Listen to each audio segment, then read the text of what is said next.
I think Peaky Blinders is Netflix's best show. Let's talk about it.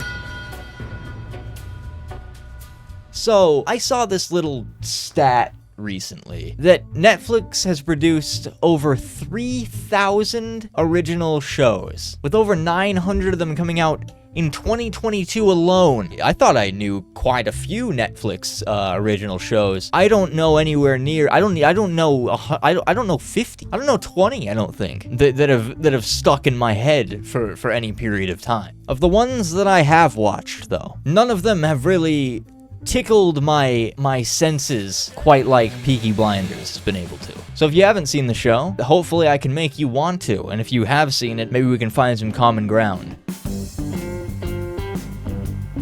Peaky Blinders is a drama series telling the story of the Shelbys. They're this family of gangsters that live in Birmingham, England. My bad. Birmingham. We go into Birmingham. And it all takes place in the early 1900s. I think the first season takes place in 1919. It's right after the First World War, because it's just when they're getting back. They get their funny name of the Peaky Blinders because they sew razor blades into the the peaks of their flat caps. So, you know. And they use them to just saw their eyes out and blind them. It's quite gruesome to witness at some points. And as I said before, they're all a family, right? So it's kind of a team effort to get what they need to get done.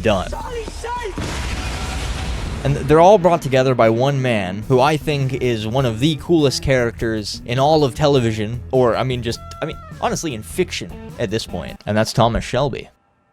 I want to know what you want. I'm pretty sure this is actually based on a real gang of gangsters that were around in Birmingham, England at the same time, you know.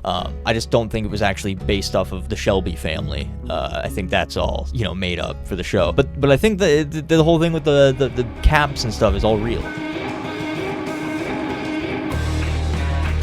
We're moving on now to what I find incredible about the show. I haven't seen many live-action shows that have a more stylized look to them than this one. Pretty much every shot that you see in this show is gorgeous. It's absolutely beautiful. I know that it's just England in a lot of the shots, but it's great. I don't know what they do with their color correction, their lighting, just everything that they do. Every shot just looks like a masterpiece, genuinely. It's almost like you can tell when watching. I mean, obviously they do this because it's their job to do this, but you can really tell that they thought out every single scene before they filmed it. The placements of everything, the blocking of the characters, everything. An example would be when they're walking around, all you hear is just construction going on behind, and furnaces blasting, and just industrialization taking place.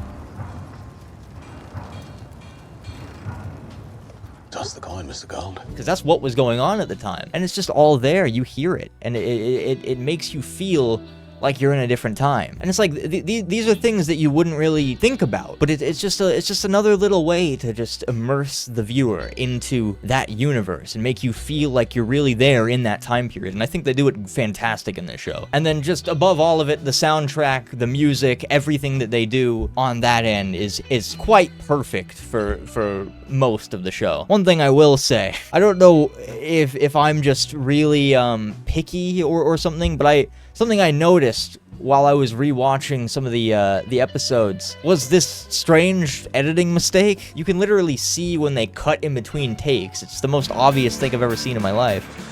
Alright, boys. Just remember, they are fucking insane and dangerous and drunk and stuff we've never heard of. And they're worse than us for spirits and ghosts. Today, they're gonna test us. Not that I'm saying that I'm, better than any of these editors on this show. I'm sure that they had quite a lot on their hands, but I just noticed it, and this is the only one I noticed, so, I thought I'd point it out. Now we get to the writing and just overall story. It's incredible. It's fantastic the whole way through. They're able to actually throw in some plot twists and some just curveballs that you're really not expecting, and it's actually good, because I normally think I'm pretty good at predicting when something's going to happen in a show, and this show is decent at throwing you off at times. Each season seems to follow a similar format to the previous one. I think most shows do something similar. I picked up on this, mainly by the third season, I'd say. So basically, each season only has 6 episodes, right? So they don't have much time to play around. Each episode's an hour, but they don't have much time to have a lot of filler in there or anything. I think that actually helps, because it leads to just more action, more of what you want to see, which is good, because all anyone really wants to see in this show is Tommy and what the hell he's up to. That's all I wanted to see when I was watching it. By the end of the second episode of each season, you'll most likely know the main protagonist's goals for the end of the season, and basically what stands in their way, whether it be a person or, an organization or just a literal roadblock not letting them pass. You normally know what it is by the end of the second episode. Episodes 3 through 5 are normally showing the progression of the characters getting to that end point. Episode 6 is normally them reaching that end point. It's quite formulaic once you lay it out, but I think it works really well. It never felt stale or overdone, which I really did appreciate.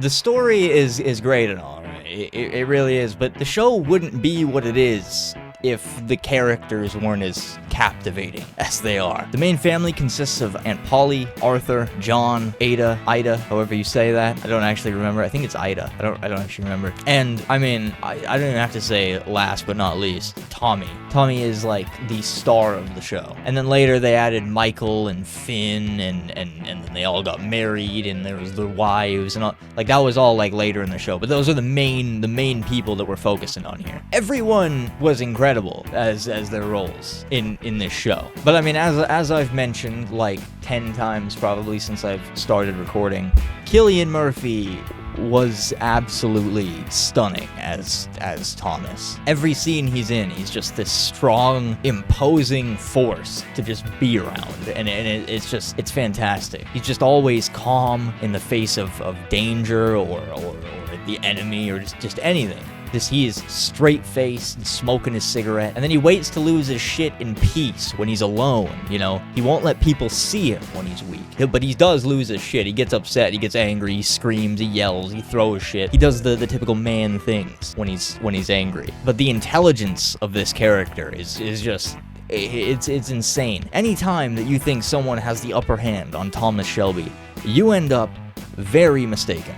I think there was actually an interview that Cillian Murphy did. He said that he views Tommy's intelligence as a curse to the character more than anything else. Which after finishing the show, it's quite apparent that that's true. It eats away at him because he's so smart. It is ridiculous, but it is so cool to watch. I can't express that enough. That character alone is probably the reason I'll end up rewatching the show at some point in the future, just to hear some of the voice lines again. Well, yeah.